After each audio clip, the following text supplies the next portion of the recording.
tê-los novamente aqui em nossa casa e dando sequência aos trabalhos do dia, que se inicia às 16 horas com o estudo.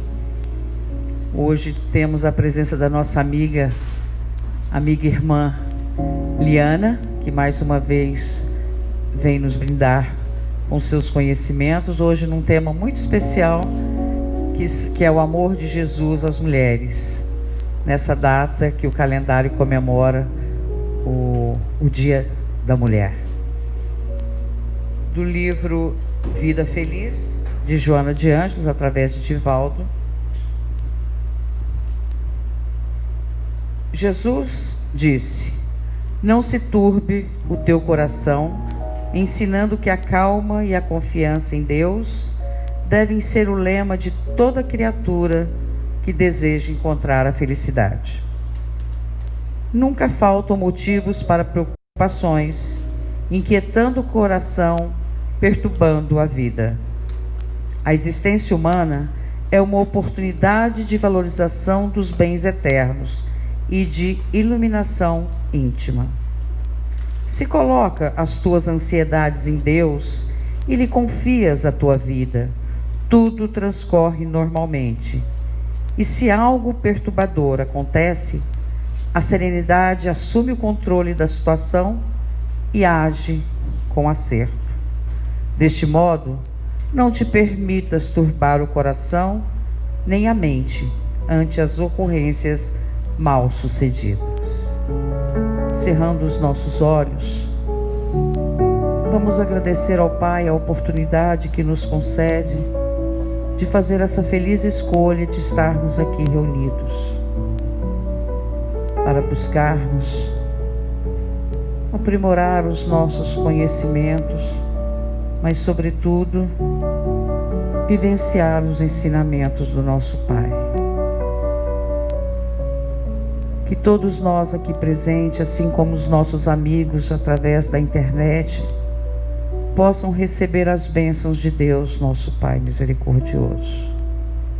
Assim como a nossa amiga Liana, seja amparada também pelos bons espíritos nesta tarde. Que Deus nos abençoe agora e sempre. Que assim seja.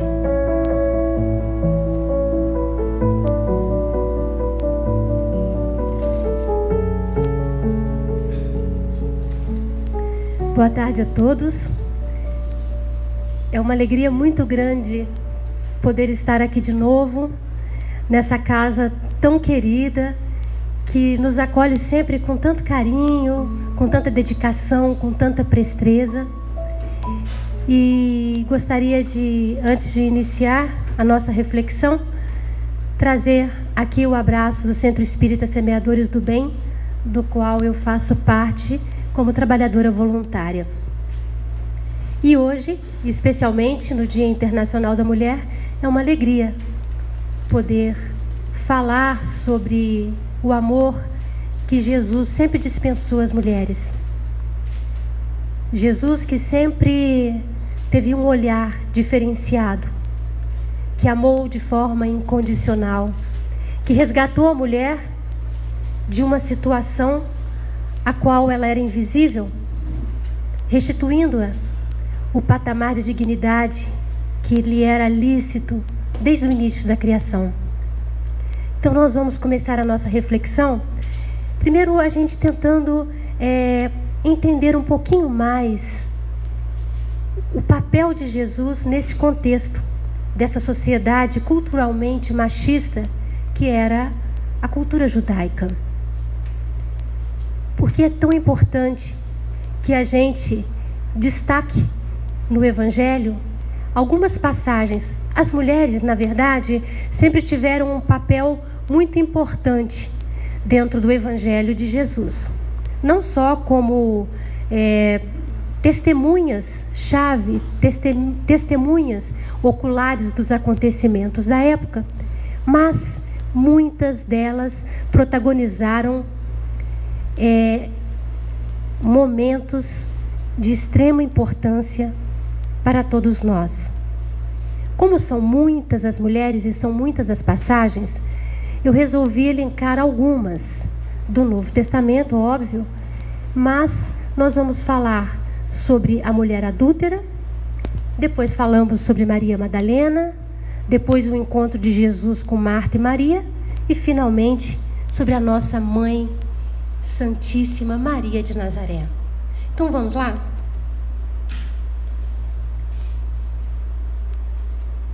Bom, toda e qualquer relação que Jesus estabelece com as mulheres ao longo da sua curta existência física é sempre de respeito, de reconhecimento e exaltação do valor que ela possui. Essa afirmação está no livro Joana e Jesus, uma história de amor, um livro belíssimo que quem ainda não teve oportunidade merece um destaque especial na biblioteca aí. Por que isso? Porque em Jesus se encontram com o frescor originário todas as virtudes. Sendo assim, a sua autoridade moral lhe outorga uma capacidade de amar e de perdoar incomensurável. E ainda sem precedentes na história, hein? Uma abertura indiscriminada a todos que cruzam o seu caminho. Em qualquer que seja a situação, nós sempre vamos encontrar Jesus aberto a se posicionar diante das situações, a defender, a orientar, a silenciar. Vamos encontrar também vários momentos durante o Evangelho em que detectamos o silêncio de Jesus. Tão sabedouro, né? Tão sábio e de uma pedagogia ímpar. Ele sabia o momento de falar, o momento de agir e o momento também de silenciar, sem perder uma oportunidade, qualquer que fosse, para que se transformasse aquela ação em aprendizado para o momento e para o futuro. Pois bem, invisível socialmente na cultura judaica, ao tempo de Jesus, a mulher era um ser ao qual só cabiam deveres e raríssimos direitos. Então a mulher, o que cabia a ela? Cuidar da casa, cuidar dos filhos, cuidar do marido, né? Se houvesse criação no entorno da casa, era responsabilidade dela. Se houvesse alguma plantação, era responsabilidade dela. E considerada menor de idade, ela não podia, em hipótese nenhuma, fazer nenhuma tratativa que não tivesse a autorização do marido. Caso ela fizesse isso, ele poderia desfazer sem o menor problema. Então, ela sempre foi relegada a na pirâmide, ela estava bem abaixo, né? Então, ela estava fora daquele lugar que sempre lhe foi lícito por direito. E aí o que acontece? Jesus, como judeu, ele rompe o antifeminismo da sua tradição religiosa. Os seus gestos e as suas palavras revelam a sua sensibilidade a tudo que pertence à esfera do feminino, em contraposição aos valores do masculino cultural, centrado na submissão da mulher. Vejamos então que Jesus foi de uma coragem amorosa singular. Quando ele se posicionava e quando ele trazia para o seu convívio e para o convívio daqueles que o seguiam, aquelas mulheres decaídas, aquelas mulheres que estavam doentes, aquelas mulheres que foram curadas por ele. Então elas iam se somando àquele número de pessoas que o seguiam. Então imaginam, numa sociedade machista, numa sociedade em que relegava a mulher a um plano muito inferior, Jesus abrir essa oportunidade para que elas estivessem o seguindo e participando de todos os seus feitos, foi realmente muito corajoso, porque nem os próprios discípulos aceitavam a presença das mulheres junto deles. Nós vamos ver isso mais adiante. Então, Jesus vive cercado de discípulos, homens e mulheres. E desde o início da sua peregrinação, de pregador, elas o seguiam. Está em Lucas, nos capítulos 8, 23 e 24. Então, o que eu disse anteriormente, a gente pode encontrar aí, quando ele disse que as mulheres seguiam Jesus. À medida que elas iam sendo curadas, que elas iam sendo ele usa muito o termo que elas estavam demoniadas, né? Endemoniadas. Então, todo o feito de Jesus acaba trazendo essas mulheres para perto dele e transformando, à medida que o tempo ia passando, em mulheres fiéis ao Evangelho, em propagadoras da Boa Nova. E todas as mulheres do Evangelho, todas, se transformaram em evangelistas. Se transformaram em propagadoras da Boa Nova, seguindo seu rumo pós-contato com Jesus, de uma forma corajosa, de uma forma fiel e de uma forma que é inerente à mulher, né? Amorosa, carinhosa, acolhedora. Então nós vamos, nessas passagens também, ver alguns desses momentos. Os evangelistas são explícitos ao relatarem a presença feminina como testemunha de momentos-chave dos tempos. Embora o patriarcado ancestral tenha dominado a trajetória do cristianismo, as mulheres não só participaram, como também protagonizaram boa parte dos momentos cruciais da vida de Jesus, como eu disse um pouquinho antes. E foram muitas elas, e muitas anônimas, e outras se tornaram conhecidas por todos nós. E foi assim, por exemplo, quando Maria comunicou a sua gravidez à prima Isabel, que confirmou a ela a existência de um projeto divino. Quando Maria chega até Isabel, e Isabel também grávida, né, que estava de João, e ela sente aquela emoção muito grande, e quando ela diz: bendita sois vós entre as mulheres, que honra tê-la, mãe de Jesus, né? Ela não usa Jesus, mas a mãe do nosso Senhor aqui comigo. Então, nesse momento, Isabel, ela declara, ela sela, e ela diz a Maria, através dessa fala dela, que haveria um projeto de vida ao qual ela deveria nutrir-se de extremo amor e de extrema coragem. Que embora fosse um espírito, né, um espírito da qualidade moral que Maria é, aqui na terra ela era mãe como todos nós, mãe como tantas mães tem aqui. E nós que já passamos, que somos mães, ou as pessoas que tutelam alguma criança, sabe, né, como que é quando a gente fica, quando tem que passar uma noite em claro, quando essa criança tem febre, quando essa criança chora, quando essa criança pede colo. E nós vamos ver depois, mais tarde, como foi que o coração de Maria conseguiu resistir a tantas situações difíceis para uma mãe. E também, tempos mais tarde, o que acontece? Isso que é extremamente importante foi quando Jesus deu prova de total confiança em Madalena. E, por extensão, a todas as mulheres. Porque Jesus escolheu a quem? A Madalena, para ser a primeira a testemunhar o seu ressurgimento. O que Madalena faz? Madalena, que tinha ido com Joana de Cusa e outras mulheres até ao túmulo, ao sepulcro de Jesus, e chegando lá, viram que não estava mais.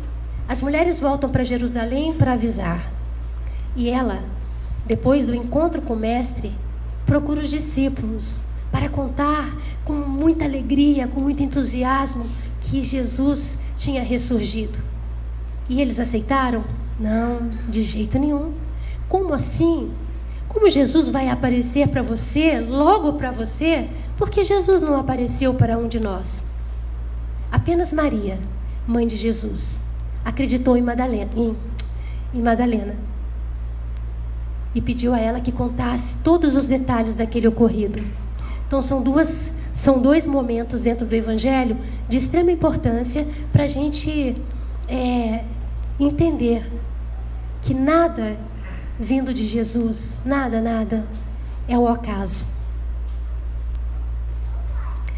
E nós vamos encontrar nas anotações dos 4 evangelistas, como eu já disse, belas passagens em que Jesus, ele rompe literalmente com a situação opressora e imperante da época e introduz um novo tipo de relação, fundado não mais naquela ordem patriarcal da subordinação, mas introduz o amor que tudo cura, o amor que perdoa, o amor que une, o amor que abre horizontes, o amor que dá possibilidade de uma relação mútua de doação e que inclui nisso tudo o diálogo e a convivência sadia entre homens e entre mulheres.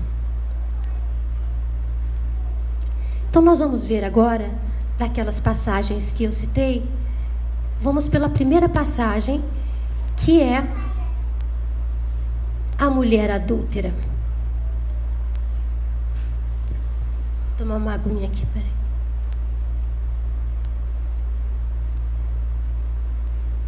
O nome dessa mulher não está escrito em nenhum evangelho, nem em nenhuma anotação apostólica que chegasse aos nossos tempos.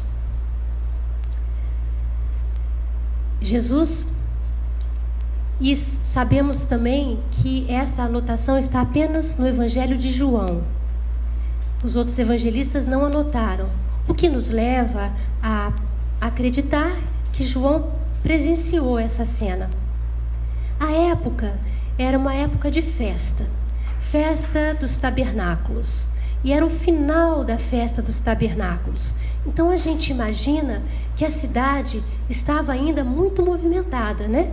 Que nem quando a gente tem aí os nossos encontros, os nossos congressos, né? Que vem gente de todas as partes, e estava naquele movimento das pessoas irem embora. E Jesus, era uma tarde, e Jesus estava ao lado da porta de um templo. Quem nos narra isso é Amélia Rodrigues, no livro Luz do Mundo, porque a anotação de João, ela vai até um determinado ponto, e depois nós vamos contar então mais romanceado o que aconteceu com essa mulher adúltera. Mas essa primeira parte está no Evangelho de João. Muito bem, Jesus estava tranquilo quando de repente começa a ouvir uma multidão enfurecida vindo ao encontro dele. Na verdade, se bobeasse, viria de encontro a Jesus e o derrubaria, né? Porque eles estavam furiosos, eles estavam irados, eles estavam, entre aspas, com sangue nos olhos. Traziam uma jovem mulher e ela já estava com as roupas rasgadas, ela estava machucada, descabelada, ela estava humilhada. E, na verdade, muito mais do que questionar Jesus sobre a lei mosaica, havia uma intenção muito séria desses homens, muitos sacerdotes, em preparar uma cilada para Jesus. Havia um fio político por detrás daquela ação que parecia uma ação para preservar os bons costumes da época. Eles jogam a mulher de uma forma truculenta aos pés de Jesus e dizem para ele que a lei mosaica dizia que se a mulher fosse pega em flagrante adultério, ela deveria ser apedrejada e deveria até morrer, né? Até a morte. Aqui cabe um parênteses que eu acho interessante a gente falar. Naquela ocasião, o significado de adultério para o homem era totalmente diferente para a mulher. O homem era considerado adúltero se ele mantivesse relação ou com uma noiva ou com uma mulher casada. Mas não porque ele estivesse infringindo a questão matrimonial, né? Se ele estivesse agredindo o matrimônio, mas porque ele estaria agredindo o outro homem. Olha que pensamento, né, machista. A mulher já era diferente.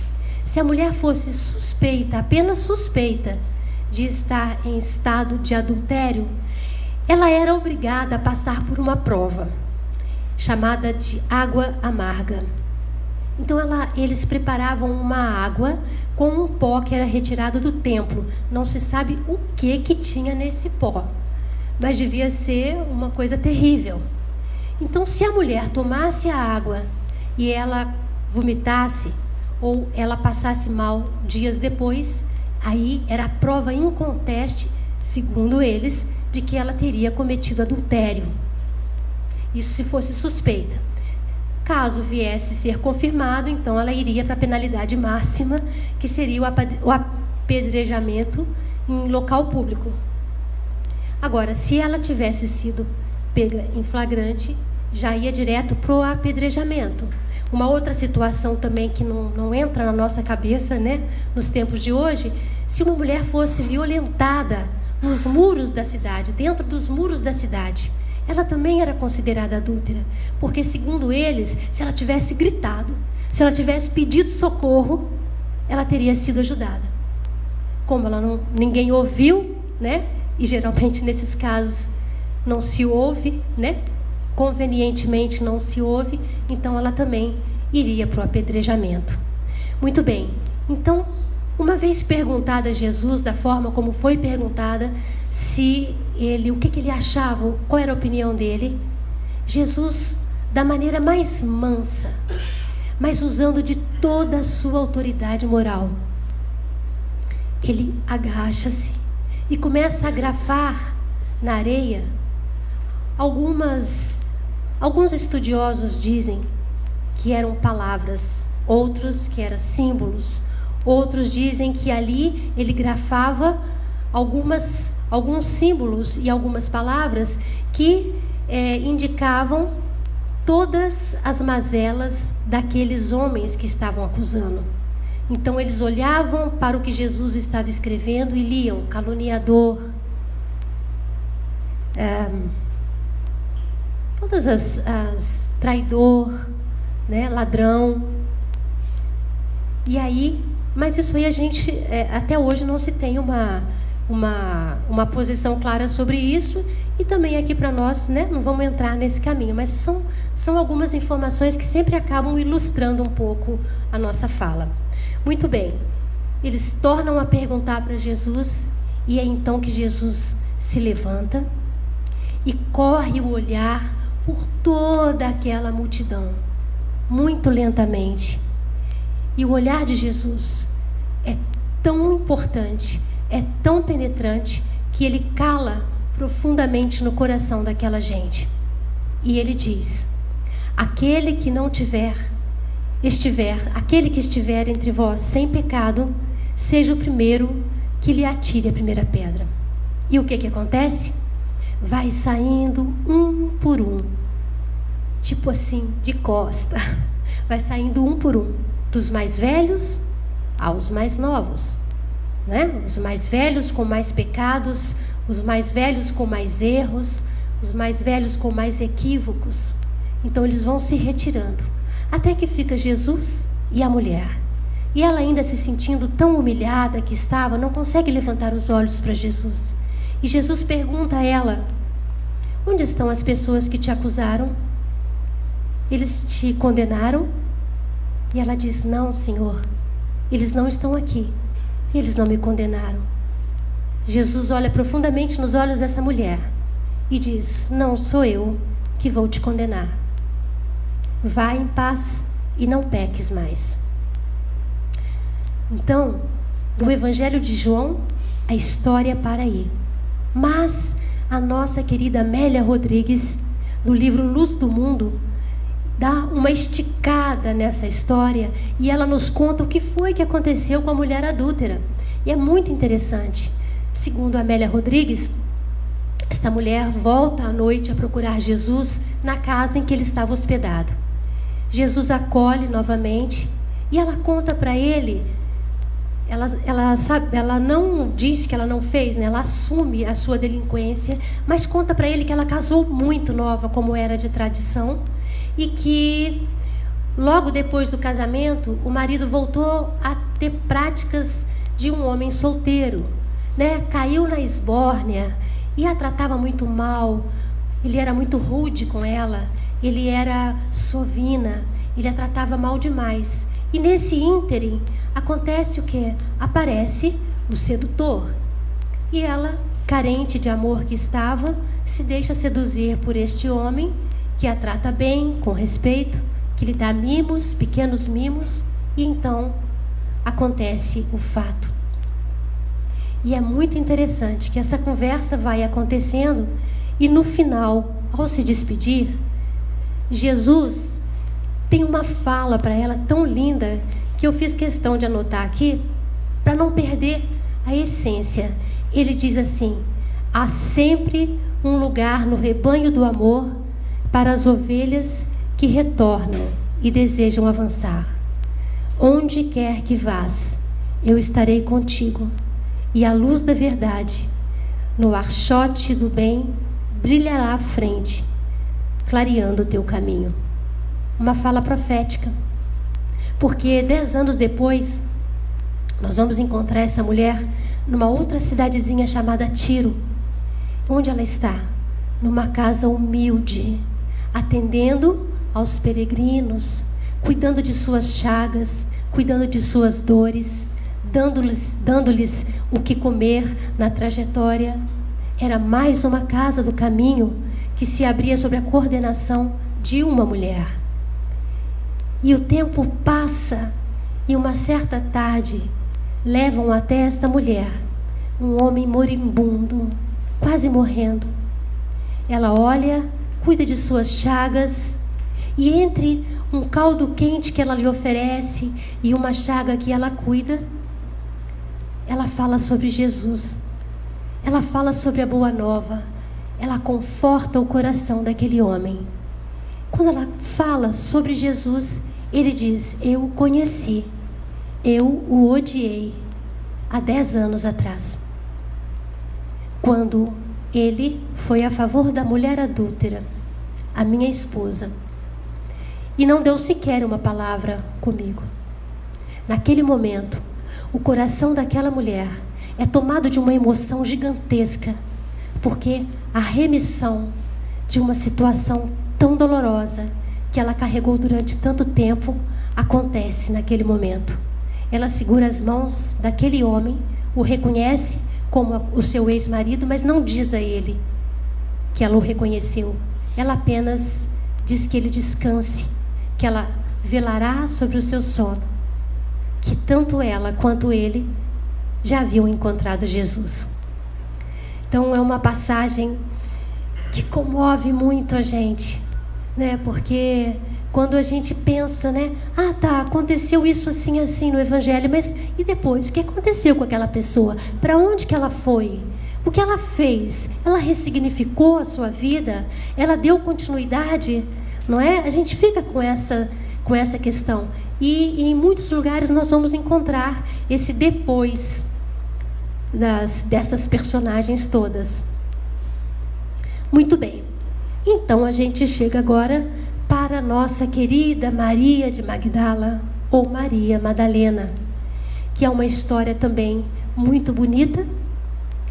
E sabemos apenas que Maria chegou na cidade de Magdala, que era uma aldeia pequenininha de pescadores, mas que pela sua localização próxima ao lago de Genezaré, havia um trânsito muito grande, tanto comercial, com caravanas de especiarias que vinham do Egito, mercadores. Era um fluxo de comércio e, consequentemente, onde há circulação de dinheiro, há circulação também de cultura, há circulação também de troca de saberes, né? Era um lugar onde circulavam dinheiro, dracmas, sestécios, papiros cambiais, e aonde se falava o hebraico, o grego, o aramaico e o latim. Então a gente percebe um cenário bastante efervescente, né? Embora numa cidadezinha pequenininha, mas um cenário político e social e cultural bastante efervescente. E é nesse lugar que ela se instala, né? Ela era uma mulher, segundo Amália Rodrigues, muito bonita, com os olhos grandes e nostálgicos. Ela descreve como os cabelos de Madalena caindo sobre os ombros. Então ela era uma mulher muito bonita e muito poderosa, porque como prostituta, ela recebia em seu palácio homens de poder, príncipes da sinagoga, sacerdotes, os fariseus, soldados, altos funcionários da administração herodiana, homens que durante o dia tinham uma postura extremamente honrada diante da sociedade, mas que na calada da noite a procuravam sorrateiramente e lhe davam muitos presentes, pagavam muito bem por uma noite de prazer. E assim ela ia tocando a sua vida. Só que ela era uma mulher muito triste, uma mulher muito solitária, uma mulher muito perturbada espiritualmente, chegando ao ponto de, em certas noites, ela totalmente subjugada, né, por espíritos inferiores, partir para a alienação. Suas servas sofriam com isso. Certa noite, uma de suas servas falou para ela que havia um rabi que estava transitando entre a Galileia e Jerusalém. Naquele momento, o coração de Madalena também é tomado por uma emoção, também é tomado por uma esperança que há muito ela não sentia, porque ela se identificou com aquele homem que, segundo a sua serva, era o homem que acolhia os pecadores, os excluídos, os invisíveis da sociedade. E desde aquele momento ela não teve dúvida, ela precisava conhecer Jesus, ela queria conhecer Jesus. Foi então que ela soube que Jesus estaria ceando na casa de Simão, um fariseu vaidoso, né? Que gostava de gabar virtudes das quais ele não tinha. E era interessante, um detalhe também que eu fiquei sabendo quando eu estava estudando, que as casas, imagine que isso aqui fosse o nosso palácio e tivesse abertura. Então, quando havia jantares assim, nessa grandeza, a população ficava assim em volta, observando como se fosse um reality show. E aqueles jantares, aquelas ceias, aqueles almoços, rendiam falatórios ainda por meses.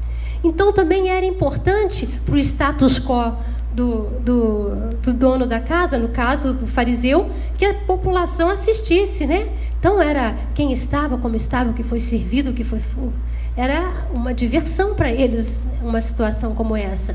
E Simão, segundo as informações, ele era tão vaidoso que todas as pessoas que de alguma forma se tornassem populares por alguma questão que fosse, ele convidava para a casa dele. E como Jesus estava em alta, ele convida Jesus e mais 2 discípulos para ceiarem com ele. A ceia está acontecendo quando Madalena irrompe dentro da propriedade, com toda a sua ousadia, com todo o clamor do seu espírito. Ela foi movida por uma força que talvez ela não conhecesse que ela tinha. E naquele momento ela se prostra aos pés de Jesus e chora copiosamente. Simão, enfurecido, pensou em expulsar aquela mundana dali. Mas como ele poderia fazer? Ele conhecia a coragem de Madalena, conhecia a ousadia de Madalena e sabia que Madalena sabia dos seus podres, como Madalena também sabia dos podres de todos aqueles homens que estavam por ali. Ele teve que se calar. E ela, com suas lágrimas, banhou os pés de Jesus. Tirou de dentro de sua roupa um óleo tão caro, que era o preço de um campo. Ungiu os pés de Jesus e enxugou os pés de Jesus com os seus cabelos.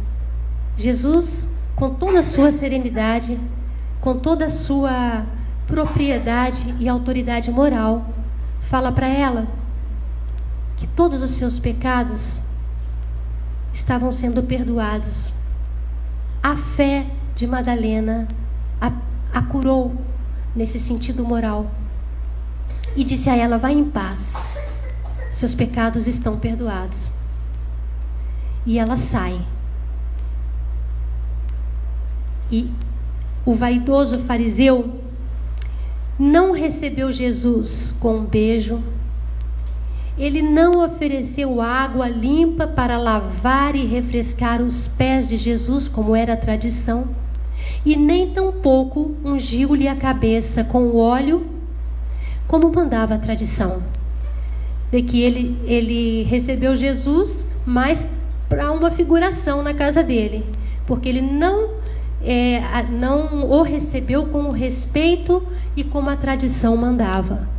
Ao passo que Madalena, ao prostrar-se aos pés de Jesus, ao banhá-los com suas lágrimas e ungí-los com o óleo mais caro e mais perfumado que ela tinha, e enxugá-los com seus cabelos, ela sela exatamente ali a sua transformação moral, o momento exato em que Jesus nasce no coração de Madalena. Então ela cai aos pés de Jesus como uma mulher cheia de conflitos, de dores, de solidão, de vida errante. Mas quando ela levanta altiva, ela levanta transformada e determinada a ser uma das mais fiéis seguidoras de Jesus para o resto dos tempos.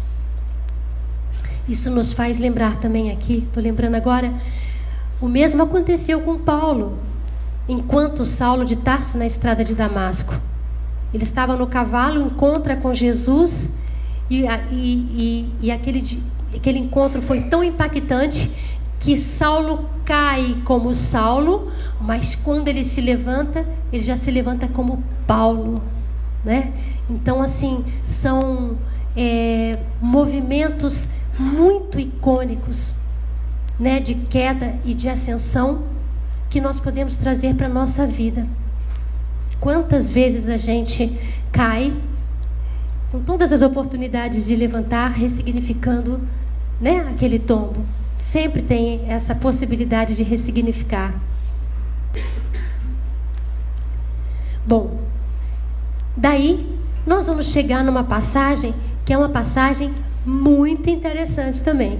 A gente acaba... todas as passagens são interessantes, né? Mas essa em especial, ela traz um outro elemento, que até então nem a mulher adúltera e nem Madalena eram conhecidas de Jesus. Já Marta e Maria eram íntimas de Jesus. Já havia ali um relacionamento de amizade entre eles, né? Marta e Maria, irmã de Lázaro. Elas aparecem no Evangelho agora, depois vão aparecer no episódio de Lázaro também. E elas vão receber Jesus em sua casa. E a gente fica imaginando, meu Deus, imagina que Jesus vai lá em casa. Então, Marta, com o perfil Marta de ser, começa a fazer toda a arrumação. É arrumando tudo, é preparando o que vai ser servido, e naquele movimento terreno, telúrico, ela vai, e Maria, até então, talvez fazendo uma coisinha aqui, uma coisinha ali, até que o mestre chega. E quando o mestre chega, por opção, Maria senta-se junto a Jesus, aos pés de Jesus, seja lá a posição que for, mas ela senta-se diante do mestre para ouvi-lo. E Marta está lá, na função. Só que ela está na função, só que ela já está assim, adrenalina mil, inconformada, né? Achando que é uma injustiça. Como assim? Eu aqui dando um duro danado, limpando, lavando, cozinhando, e Maria sentada para ouvir Jesus. É demais. Não, está forçando a amizade, não é verdade? E o grau de intimidade com Jesus era tão grande que chega um momento que Marta não dá conta de segurar aquela inquietação e aquela revolta que ela estava sentindo. E ela questiona o mestre. Ela fala: Jesus, o senhor não acha errado eu ficar aqui trabalhando do jeito que eu estou e Maria aí aos seus pés ouvindo o que o Senhor está falando? E Jesus, com muita simpatia, Jesus com muito amor, com muita paciência, vira para Marta e diz: Marta, Marta, acalme-se. Você está agitada com tanta coisa, mas é uma coisa só de cada vez, né? Mas uma só é necessária. Maria escolheu uma boa parte e eu não vou tirar isso dela. Além desse ensinamento, a gente vem refletir uma outra coisa.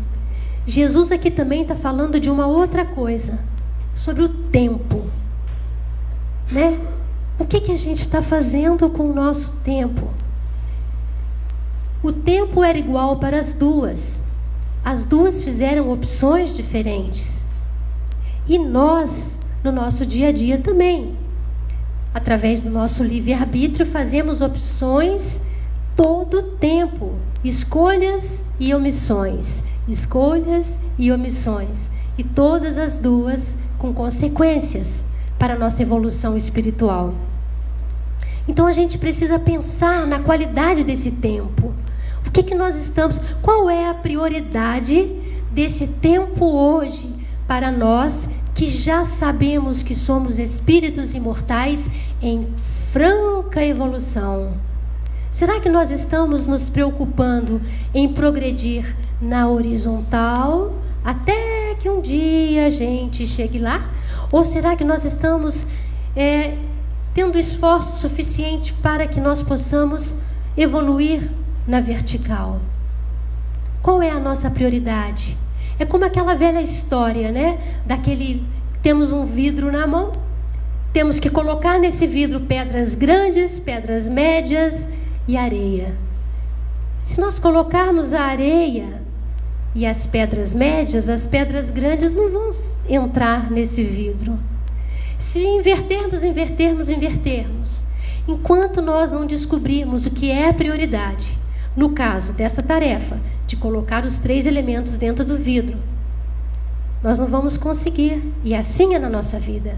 Não se trata da quantidade de tempo, se trata exclusivamente da qualidade de tempo, do que nós estamos fazendo conscientemente com o tempo que nos é oferecido todos os dias. Todos os dias o sol nasce, todos os dias o sol se põe. E quanta coisa cabe num dia! Será que a gente está se dando conta disso tudo? Marta ou Maria? Trabalhar para Jesus sem primeiro ouvi-lo, sem senti-lo, apesar de toda a nossa boa vontade, certamente nos levará a servi-lo de acordo com as regras deste mundo. O Mestre nos encoraja a cultivarmos um coração que seja capaz de ouvir e de sentir, mas ao mesmo tempo mãos operosas que concretizem todas as ações. Só as mãos sozinhas, nós vamos ser meros trabalhadores de abrir frentes de trabalho, seja na nossa casa, seja na nossa casa espírita, e nós vamos começar a abrir frente de trabalho, abrir grupo de estudo, abrir reunião mediúnica, e vamos abrir. Ao passo que nós precisamos sentir, né? Nós precisamos entender, vivenciar, mas se tudo isso não for posto à prova, a prova que eu digo, na ação, o convite que Jesus nos faz é o caminho do meio. Nós estamos vivendo um momento, especialmente no nosso país, de muita polarização. E a polarização acaba por impedir que a gente construa um projeto junto. O consenso é a saída. Não é a maioria, mas é o consenso. Porque na medida que há consenso, um cedeu, o outro avançou. Outra hora, aquele que cedeu avança. E é esse ir e vir que vai fazendo com que a gente amadureça moralmente e espiritualmente. A capacidade de entendimento, a nossa capacidade de ação e a nossa coragem, porque descobrir esse caminho do meio, que é estreito, que é o caminho que Jesus nos convida a seguir, que é o caminho da fraternidade.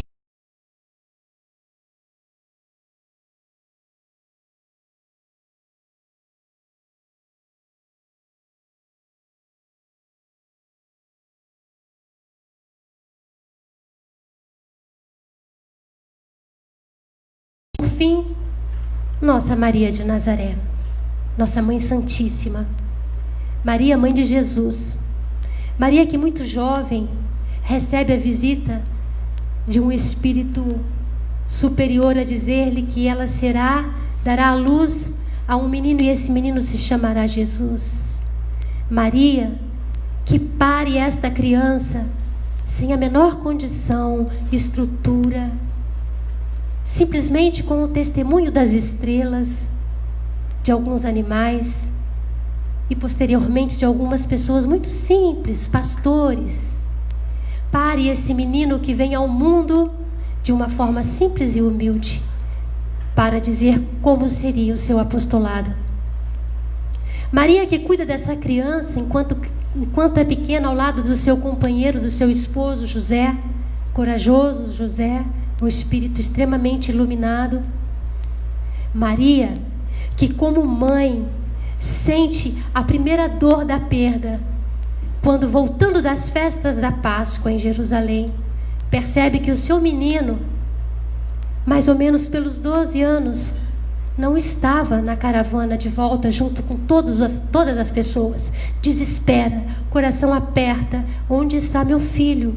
Onde está meu filho? Volta com Jesus volta com José até o templo.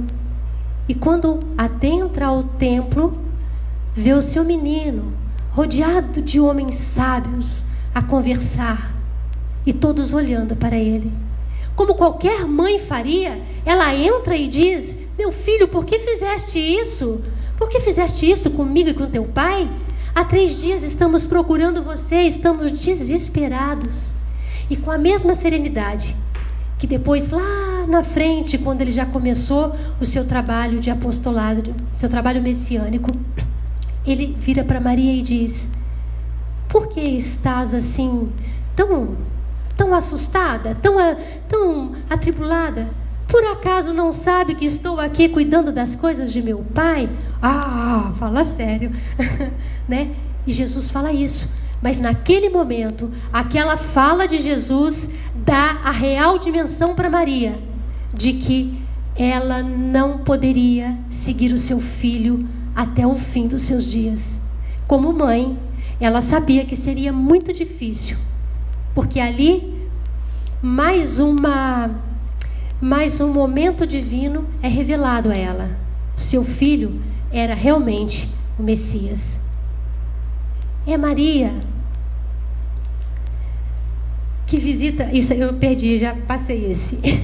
Aqui primeiro que ela visita Isabel, né, para anunciar, mas eu já havia falado disso lá no início da nossa fala.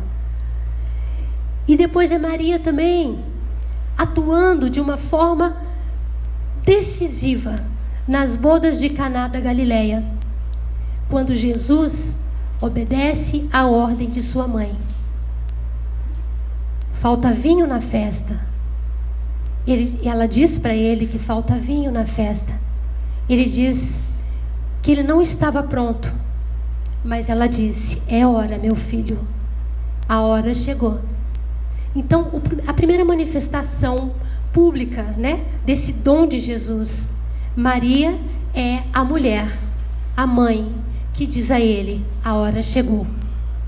E diz às pessoas: fazei o que ele vos disser.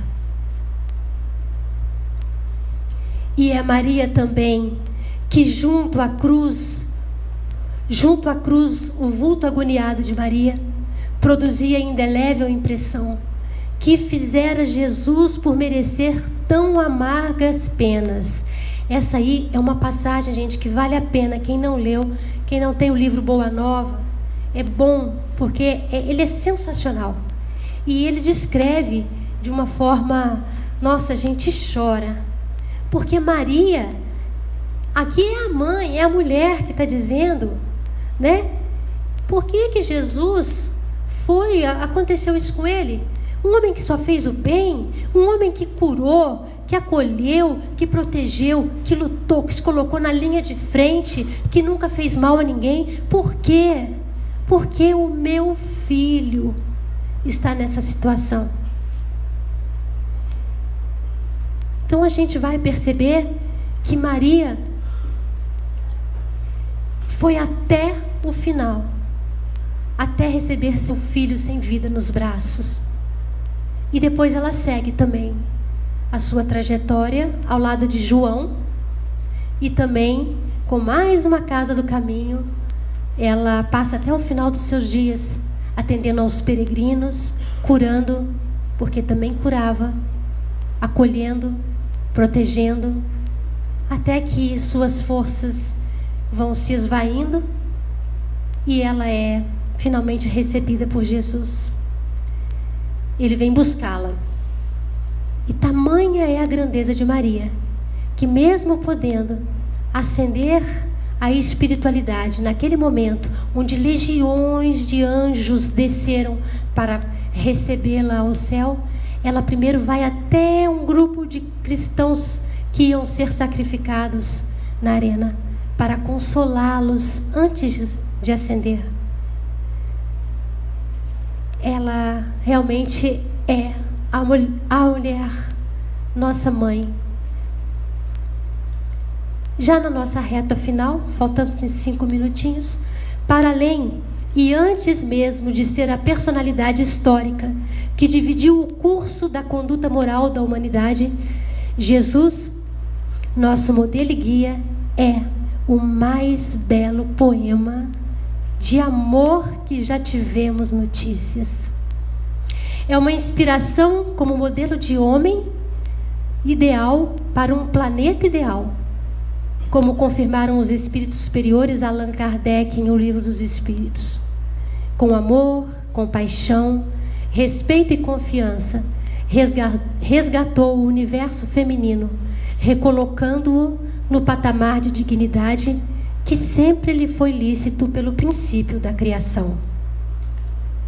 E à mulher, exponencial referência do equilíbrio definitivo do planeta, continua sendo confiada a tarefa de influir decisivamente sobre os seres que reencarnam, transmitindo-lhes as primeiras noções de vida.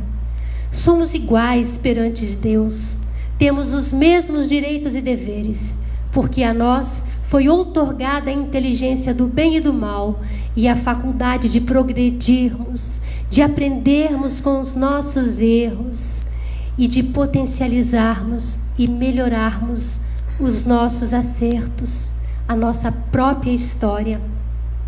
E aí, meus irmãos, nós somos sim um, somos todos um. E para terminar, seja qual for a pergunta que nos afligir o coração, o amor será sempre a resposta. E encerrando a nossa reflexão, eu gostaria de oferecer em forma de oração uma canção linda que celebra Maria de Nazaré e, ao celebrar, ao honrar a existência desse espírito tão nobre, honramos também a existência de todas as mulheres encarnadas e desencarnadas, todas as mulheres que nos antecederam, nossa ancestralidade. Muita paz a todos.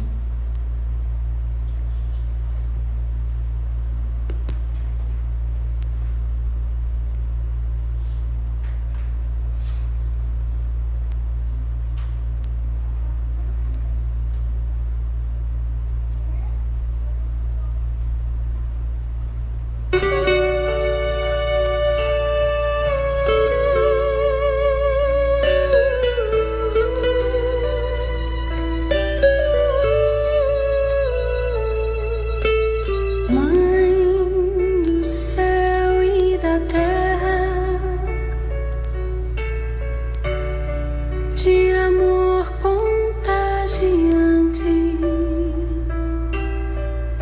comida da minha alma,